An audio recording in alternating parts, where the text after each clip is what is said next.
Bueno, hemos leído un texto en Génesis muy interesante. Luego leeremos algún otro en el Evangelio. Pero fundamentalmente la palabra de hoy es una palabra importante.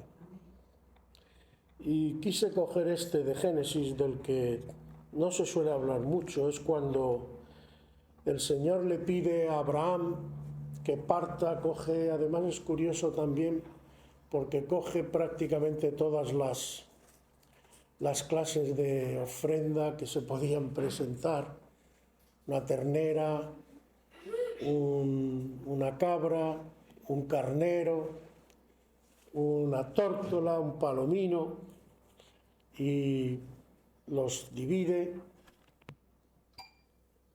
menos la tórtola y el palomino, las aves no, los parte en dos como era costumbre, y iba a hacer un pacto el Señor con Abraham. Y entonces el Señor le dice a Abraham que este iba a ser el pacto, diciendo: a tu descendencia daré esta tierra desde el río de Egipto hasta el río grande, el río Éufrates. La tierra de los ceneos, ceneceos, cadmoneos, los eteos, etc.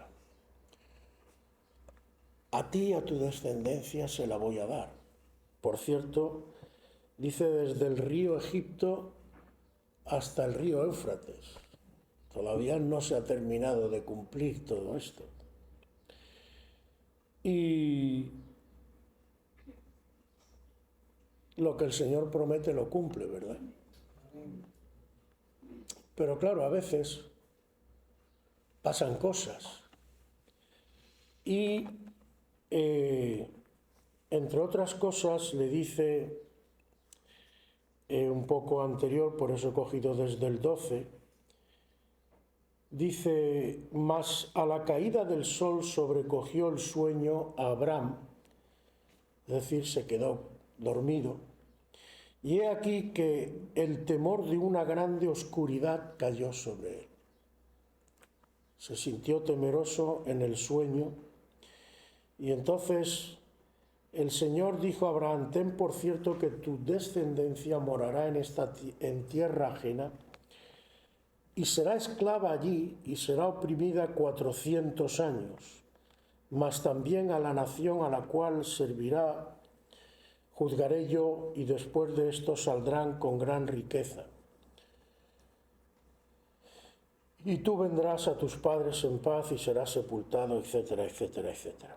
Bueno, luego dice en el 16, y a la cuarta, esto es curioso, y a la cuarta generación volverán acá. 400 años, 4 generaciones, o sea que da a entender que para el Señor una generación son 100 años, más o menos, aproximadamente. Pero el Señor va a darle esta tierra, le dice, será para tu descendencia. Y lo primero que empieza es que le dice: pero tu descendencia va a estar 400 años y van a llegar a ser esclavos además. Y lo que tenía en mente esta semana, meditando sobre muchas cosas que vienen a cuento aquí, es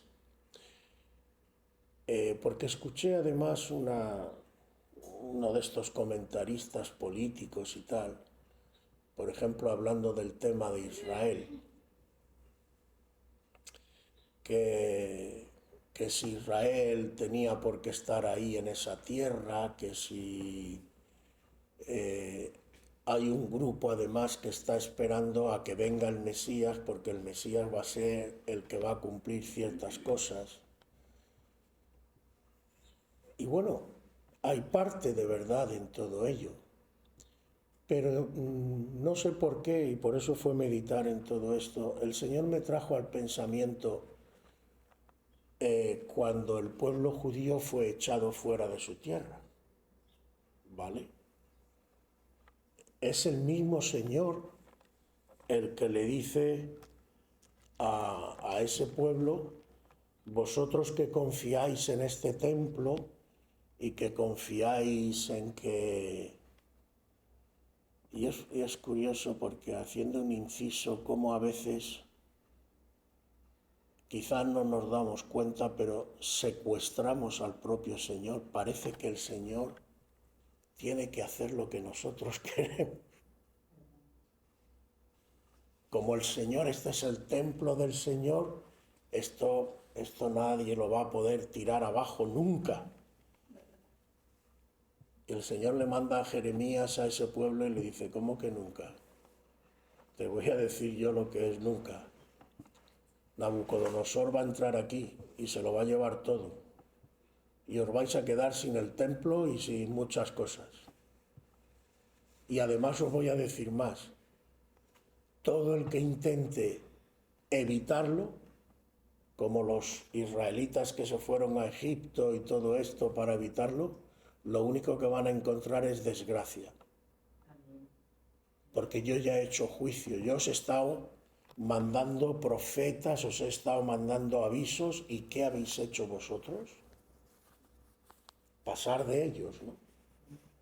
Bueno, permitidme que os lea y luego seguimos el otro texto que quería leeros en Mateo, en el capítulo 23 de Mateo,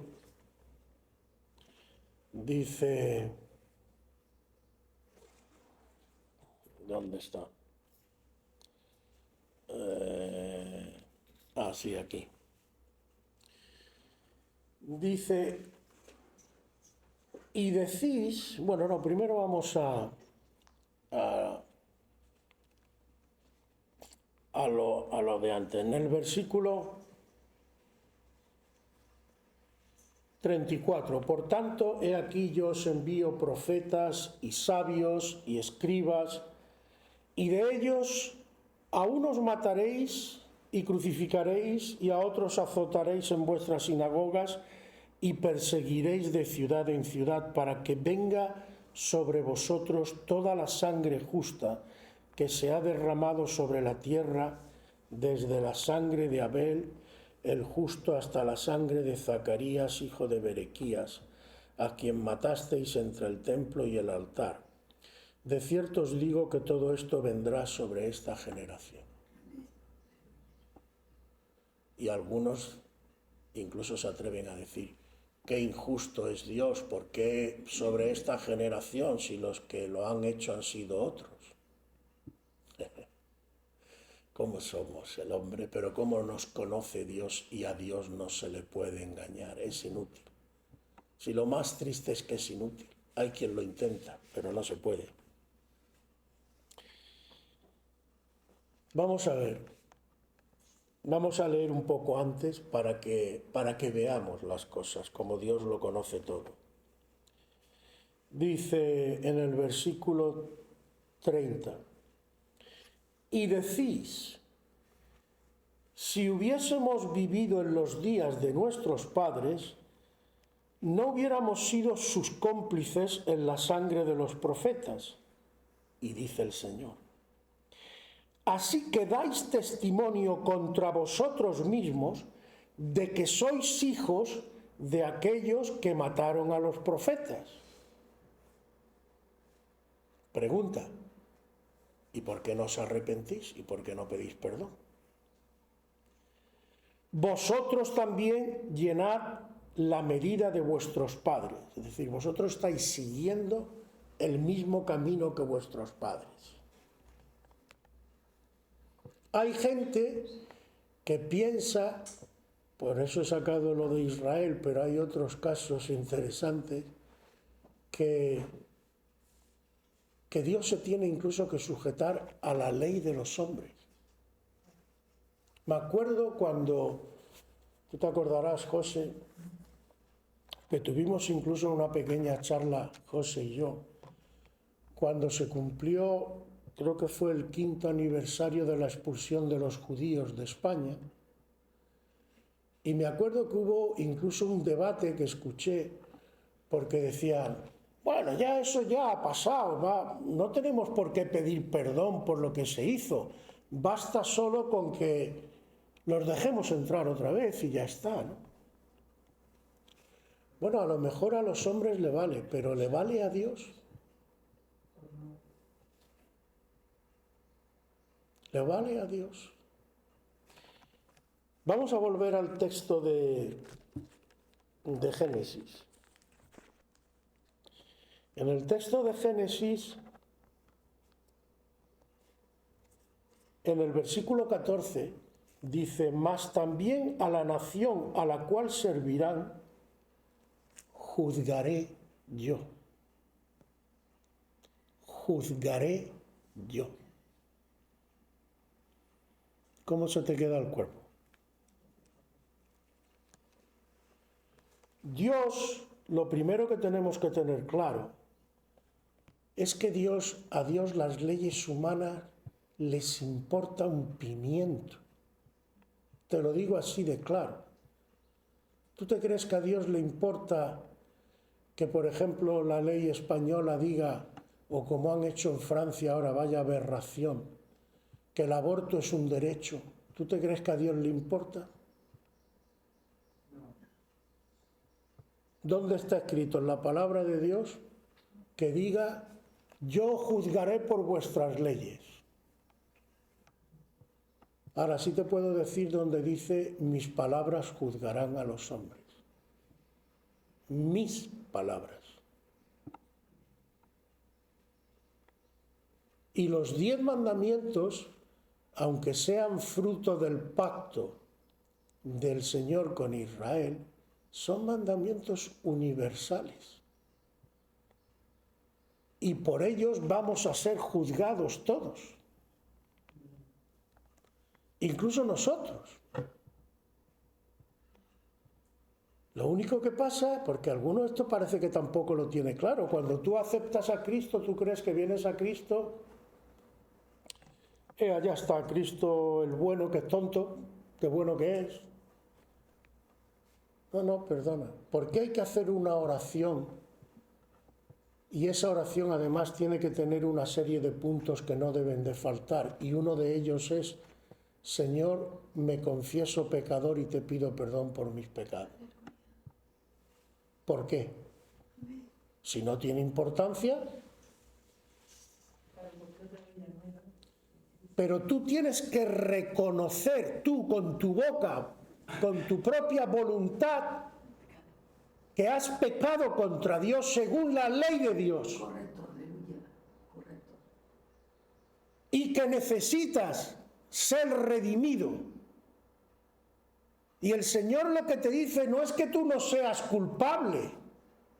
Lo que te dice es, no te preocupes que yo he pagado por ti. Aleluya. Tú vas a recibir el beneficio de mi sacrificio para que lo que tú no puedes pagar por tu pecado, yo lo pago. Lo aceptas, lo quieres en tu vida, lo recibes. Si pones tu fe en el que se sacrificó por ti, por eso no salva cualquier fe, salva la fe en Jesucristo.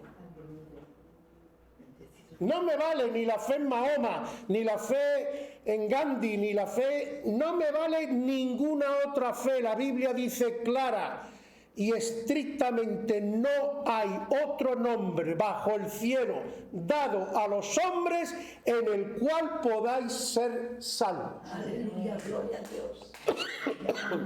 Solo Jesús. Amén.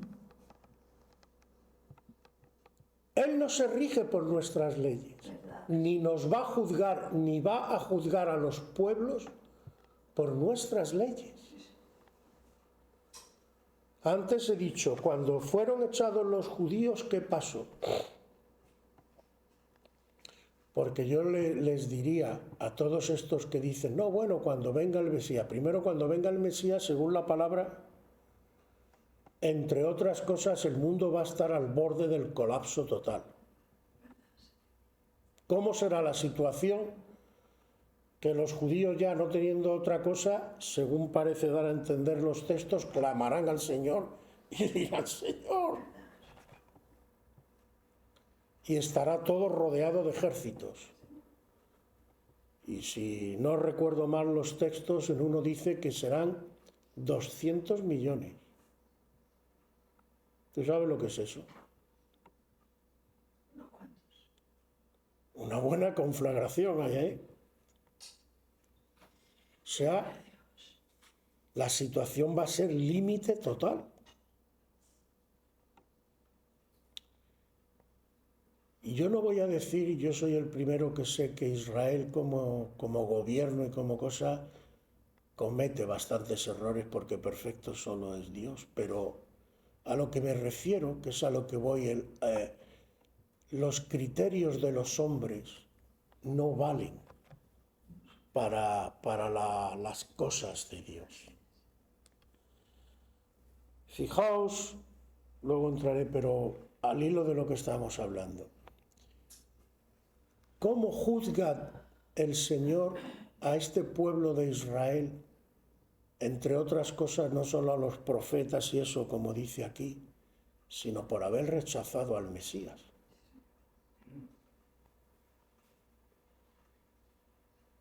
No desciende Él directamente del cielo. No envía a sus ángeles. Utiliza a los romanos. Lo mismo que dice aquí en el Génesis, ten por cierto que tu descendencia estará esclava, servirá, pero yo después juzgaré a esa nación que te ha oprimido. Seré yo quien la juzgue. Ahora igual, ¿cómo lo juzga? O también he oído, hay que ver por qué Israel le quita la tierra a los que estaban allí, a los filisteos, a los amorreos y tal. Y la gente se vuelve loca pensando que si la ley, las leyes humanas, los no sé cuántos. Pues mira, versículo 16. Y en la cuarta generación volverán acá, porque aún no ha llegado a su colmo la maldad del amorreo hasta aquí. Es decir, ¿qué le está diciendo el Señor a Abraham? Le está diciendo, mira, esta tierra va a ser tuya, pero no puede ser de momento. Bueno, no puede ser de momento, ¿por qué? Si yo ya estoy aquí, dámela, ¿no? No, porque la maldad del amorreo no ha llegado al colmo. Porque lo que yo voy a hacer con vosotros es, entre otras cosas, aparte de daros la tierra, es un juicio a esos pueblos. Esos pueblos están haciendo barbaridades delante de mis ojos. Son completamente paganos, sacrifican a sus hijos a Moloc y hacen muchas otras cosas que yo aborrezco. Según las leyes de esos pueblos, eso está bien, pero eso a mí me importa un pimiento. Porque el cielo y la tierra me pertenecen a mí y las leyes por las que yo me rijo son las mías. Y cuando llegue al colmo, igual que pasó con Sodoma y Gomorra, porque a veces pensamos que vamos a ser más justos que el propio Dios. Y Abraham le dice, Señor, tú eres el juez recto y justo de toda la tierra. Si hubiera 50 justos en Sodoma, ¿vas a condenar a los 50 justos? Respuesta del Señor. Por amor a esos 50, no destruiré la ciudad. Bueno, y si hay 40, por amor a esos 40, no la destruiré. Así llega hasta que, y si hay 10, y Abraham, ¿qué aprende? ¿Qué lección aprende? Que cuando el Señor toma juicio es porque ya no hay solución, no hay ni uno. Ni uno, está todo podrido. Pero pretendemos ser más justos que Dios. Pero no conocemos los corazones de la gente. Pero Dios sí. Y Dios sabe, como decimos en español, que todos nos entendemos de qué pie cojeamos. Entonces, es un tema serio para Dios. Lo que pasa es que nos olvidamos que Dios se toma su tiempo, entre otras cosas, ¿por qué? Porque es misericordioso y da oportunidades para que se arrepienta la gente. Por eso envía a los profetas, por eso envía a los apóstoles. Lo que pasa es que, como dice el propio Señor, ¿qué habéis hecho con los profetas y los apóstoles que yo os he enviado? Los habéis repudiado, los habéis maltratado, los habéis matado. Y tú vienes ahora, bueno, nosotros no fuimos, fueron nuestros padres los que mataron a aquello. ¿Y eso qué me quiere decir a mí? Si tú reconoces, tú mismo, yo no te he dicho nada, tú mismo me has dicho que tú reconoces que tu padre mataron a los profetas. ¿Y tú qué estás haciendo? ¿Estás aceptando lo que los profetas dijeron? ¿Qué estás haciendo conmigo? Podría decir el Señor. Si me estáis persiguiendo, si vais detrás de mí, si estáis esperando la oportunidad para matarme, ¿tú crees que te vas a presentar delante del Señor y le vas a presentar la excusa? Yo no fui, fueron mis padres. Tú tienes responsabilidad igual que tus padres, porque reconociendo lo que hicieron tus padres, tú no te arrepientes y cambias. Y cada generación tiene su responsabilidad. Y cada persona tiene su responsabilidad. Porque entre otras cosas, como le dice en otro sitio el Señor a los escribas y fariseos también, cuando vino la reina de Saba a conocer lo de Salomón, ella se va a levantar en el juicio contra vosotros. Porque ella se tomó la molestia de venir a averiguar qué había de verdad en lo que se contaba de Salomón. Y aquí hay alguien mayor que Salomón, y a vosotros parece que no os interesa saber. Como le dice a Pilato, yo he venido a dar testimonio a la verdad, que ese texto también a veces se coge de aquella manera, pero es muy importante. Incluso las proposiciones como están, no dice a dar testimonio de la verdad, dice a dar testimonio a la verdad, y aclara, el que es de la verdad, escucha mi voz. Porque el que no ama la verdad y no le interesa la verdad, como a Pilato, que era un político, ¿de qué le va a servir aunque yo le dé testimonio? De hecho, me tuvo delante, ¿y de qué le sirvió? No le sirvió de nada.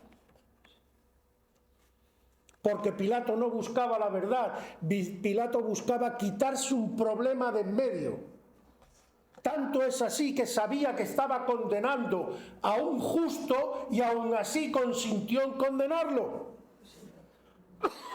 ¿Para qué le interesaba la verdad?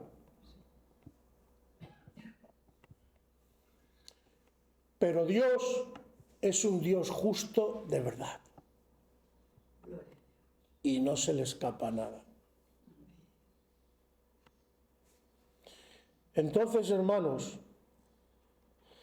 cuando Dios llame a juicio, no va a haber nadie que se pueda escapar del verdadero juicio de Dios. Y todos tendremos que rendir cuentas delante de Dios. Y esto me lleva al siguiente paso, porque aquí hay una responsabilidad, por un lado, de los pueblos, pero también hay una responsabilidad personal. A veces pensamos que en nuestra vida, bueno, yo ya hice aquello, ya pasó, total, ¿qué más da? No, hermano, tajantemente no. Cuando tú llegas al Señor, es verdad que Dios te perdona. Pero si hay algo en tu vida, lo que sea, que tú puedes restaurar o resarcir o lo que sea, tú eso no lo puedes simplemente pasar por alto y decir no, no, no. Porque el verdadero arrepentimiento, entre otras cosas, arrepentir viene de cambiar de sentido. Si yo voy caminando de espalda a Dios, me doy media vuelta y camino de cara a Dios. Eso es arrepentirse. No pegarse golpe de pecho. A mí de qué me sirve, ay, qué mal lo he hecho en la vida, pero sigue por la misma línea que vas. Sí, señor, la misma dirección. Eso a Dios no le vale para nada. Muy bien. ¿Tú reconoces que has hecho mal? Vale, sí, bueno, ¿y qué? Si reconoces que has hecho mal y sigues haciéndolo, ¿a mí eso para qué me vale? Si reconoces que te has equivocado, da media vuelta. Amén. Cambia. Amén. Amén. Eso es lo que Dios quiere. Entonces, cuando tú te das cuenta de verdad y lloras de verdad por tu pecado, tú tienes que ver si hay algo que está por ahí dando coletazo. Mucha gente, esto, hermano, es más importante de lo que parece. Yo he conocido incluso gente que ha venido a la iglesia y no terminan de tener paz en su vida ni de enderezar su vida. ¿Y por qué? Porque hay cosas a las que no quieren ponerle remedio, ni que se las nombre. Pero eso no puede ser. Hay cosas que no podrás. Si tú, qué sé yo, por ejemplo, has, pongamos, robado a alguien y no tienes ni un duro, pues no puedes devolver lo que has robado. Pero ¿y si tienes? Pero ¿y si tienes dinero? ¿Tendrás que devolverlo o no? ¿Qué dice, cómo se llamaba, Zaqueo? ¿Qué le dice al Señor? Todo lo que he robado lo devuelvo. Eso es un verdadero arrepentimiento. Y si hay algo en tu vida, sea lo que sea, incluso el matrimonio, ¿qué le dice Juan el Bautista a Herodes? Tu matrimonio delante de Dios no es nada, porque tú te has llevado la mujer de tu hermano de forma ilícita. Y aunque la ley del mundo te lo permita, delante de Dios tú estás en adulterio.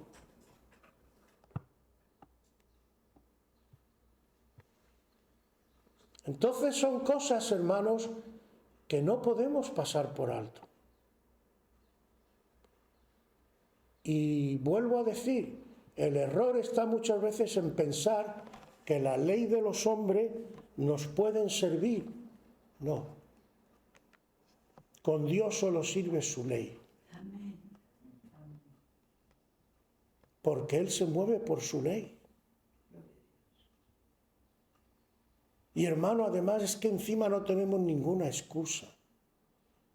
Porque si tú confiesas tu pecado, Dios es un Dios misericordioso.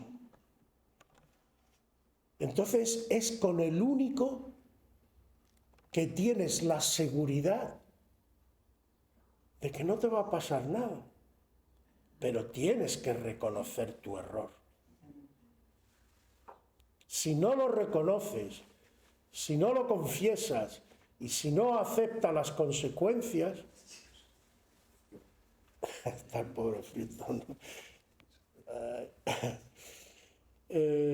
Si no aceptas las consecuencias, no puede haber restauración, hermano.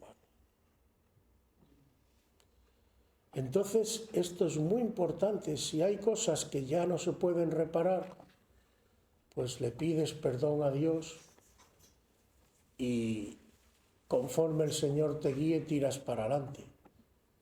Pero si hay cosas que puedes reparar, ofensas, por ejemplo, a otras personas o falsos testimonios, yo qué sé, pueden ser muchas cosas. Lo suyo es que tú intentes reparar todo eso. Porque si no, Dios te lo va a tener en cuenta de alguna manera.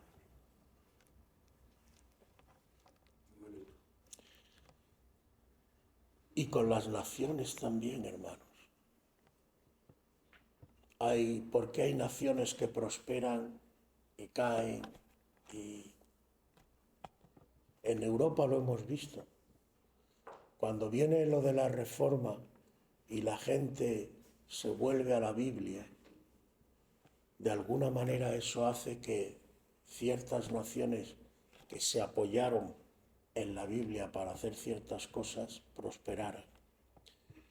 ¿Qué pasa en esas mismas naciones hoy en día cuando la Biblia se está dejando de lado?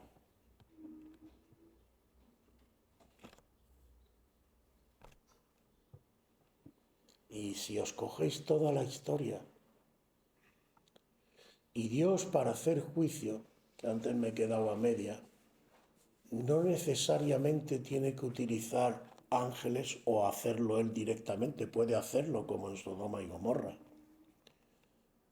Pero lo mismo que en la época de la diáspora y cuando expulsó a los judíos utilizó a los romanos, hoy puede utilizar otras cosas para traer otra vez a los judíos a su tierra. ¿Y quién se lo va a impedir?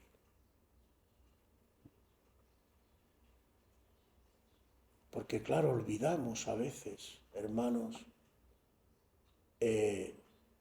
eso no, ya sí, pasó hace muchos años, pero bueno, no tiene por qué. Los judíos ya se fueron todos por ahí, ¿por qué tienen que volver ahí si hay?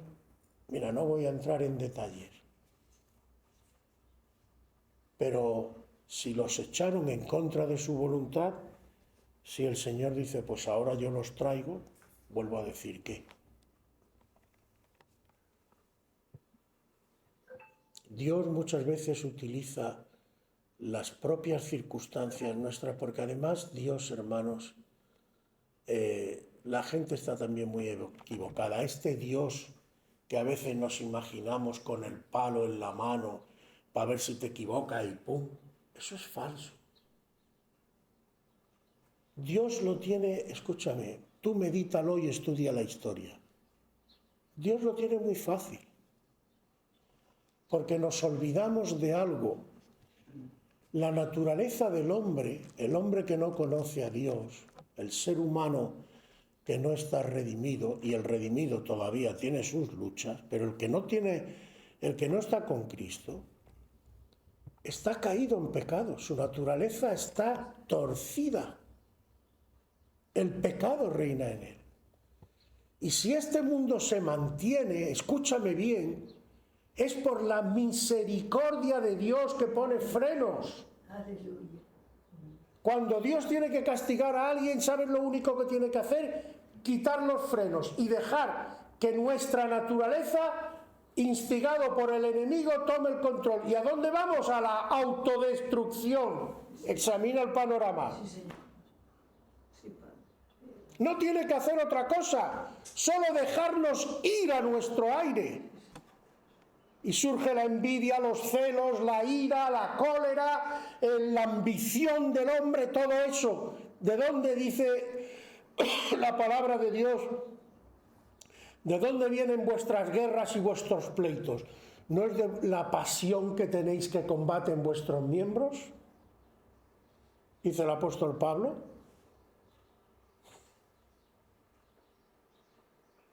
No. Hay que tener más humildad y más temor de Dios. A Dios solo le basta. Tú quieres, ¿qué le dijo a Adán? Si además, esto ya está en el Génesis. Lo que más el Señor hace siempre es eso. Yo te doy mis normas, mi ley. Tú no quieres hacer caso. Yo no te obligo. Pero a ver a dónde te lleva tu camino. Yo ya te he dado la advertencia. Tú te pones cabezota y no quieres reconocer que te has equivocado y no quieres cambiar. Tírale. ¿Y dónde terminamos? En la cuneta. Entonces, hermanos, examinémonos. Pongámonos en manos del Señor. Dios es misericordioso, pero no te equivoques. Reconoce y reconozcamos públicamente todos nuestros errores para que Dios pueda restaurar de verdad. Cuando tú de verdad, hermanos, muchas veces yo creo, por ejemplo, con lo de Adán y Eva que iban desnudos, nos montamos a veces unas películas y nos lo imaginamos ahí en pelotas a los dos y tal. Bueno, supongo que irían en pelota porque no tenía... Pero yo creo que los tiros no van tanto por ahí. Yo creo que está apuntando a otra desnudez. Cuando Adán le dice, o cuando el Señor le dice, Adán, ¿dónde estaba? No, es que estaba desnudo y me cubrí. Y le dice, ¿quién te ha enseñado que estabas desnudo? Le dice el Señor. Es decir, parece apuntar a que la desnudez era la desnudez del alma. De que se conocían los pensamientos y tal, y no se avergonzaban porque no había maldad. Pero cuando empieza a gestar la maldad dentro de ti, tú no quieres que se sepa lo que tú sientes y piensas. Pero cuando seamos purificados en la sangre del Cordero, y cuando seamos conforme a la semejanza de Cristo, ni siquiera nos va a importar. ¿Por qué? Hay un versículo muy interesante que dice, el amor cubrirá. El amor te cubre. El amor de Dios. No tengas ningún temor de ser claro con tu Dios y de decirle, Señor, he hecho cada barbaridad. Que el Señor lo único que te va a decir, ¿estás arrepentido de verdad? Sí, pues da igual, yo te perdono y yo te cubro. Ahora, eso sí, a partir de ahora, camina conmigo. Tu vida tiene que cambiar. Tu vida no puede seguir los mismos derroteros que seguía antes. El amor de Dios nos cubre. Pero tenemos que desnudarnos de todos los ropajes nuestros y dejarnos que Él nos cubra con su amor. Por eso es importante esto, y para los pueblos igual, hermanos. ¿Por qué oro yo tanto y os pido que oréis por la evangelización de España? El problema de España no es político, ni el problema de España es económico, ni nada de eso. El problema de España es moral. El problema de España es que a Dios le hemos dado una patada y lo hemos sacado fuera. Metamos a Dios dentro de nuestras vidas y a ver qué pasa. Porque Dios lo arregla todo. Dios te arregla económicamente la paz. ¿Cuánta gente? Porque a mí, bueno, sí, que me vengan mucho haciendo el paripé, lo que sea, sinceramente, con el corazón en la mano. ¿Cuánta gente tiene verdadera paz y verdadera alegría hoy en día? Sí, la gente está hecha polvo, hombre. Pero si no hay más que ver, yo que sé, hasta los concursos de la tele y tal, para darte cuenta que todo es un paripé. ¿Para qué? La mayoría para no pensar ni siquiera en su verdadera situación. Todo un paripé. El que tiene alegría de verdad y tiene paz no necesita tanta parafernalia. Es capaz de algo que hoy la gente le cuesta un montón. Estar solo y estar tranquilo. Hay gente que no se aguanta ni a sí mismo. ¿Por qué? Porque no hay paz. Y para mí es uno de los signos, además, a lo largo de toda la historia. Como hasta, yo qué sé, es que hasta, por ejemplo, en el desierto cuando Moisés sube y todo, ¿qué pasa abajo? La gente de fiesta, bulla, el becerro, a beber, a tal, es decir, a evadirte, a no pensar, a no reflexionar. No quiero problemas, quiero que me distraigan.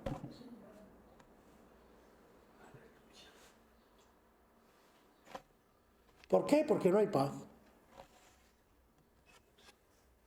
Porque cuando tú tienes paz y estás tranquilo con Dios, puedes estar solo. A veces incluso necesitas estar solo para centrarte en ciertas cosas.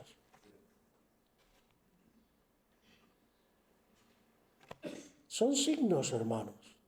Pero claro, todas estas cosas, si no tienes la luz, la guía, pues a veces las ignoras. Pero es lo que necesitamos, hermanos. Es lo que necesitamos realmente para poder recibir de Dios y que nuestra vida cambie. Aleluya. Entonces, cada uno que lo mire con el Señor. Pero es un tema importante. Y tal como está el mundo y meditando el otro día en todas estas cosas, yo decía, Señor, tenemos que ver claramente cada uno en la intimidad con el Señor y también a veces, como he dicho antes, en España, yo mi oración por España, por eso pedimos aquí, y mientras que Dios me dé fuerza o no me cambie, como son mandamientos del Señor además, por eso todos los domingos oramos, Señor, envía obreros, porque es un mandamiento del Señor, pedid al Señor de la mies que envíe obreros a su mies. Por eso pedimos que cuide a nuestros hermanos, por eso necesitamos pedir por la evangelización de España y por eso, hermanos, necesitamos que las cosas vayan por otros derroteros. Pero vuelvo a decir y termino, el problema no solo de España, de Europa entera, no es un problema ni económico, ni social, ni nada, no. El problema es un problema moral de que necesitamos a Dios en nuestras vidas. Y fuera de Dios no hay salvación. Amén.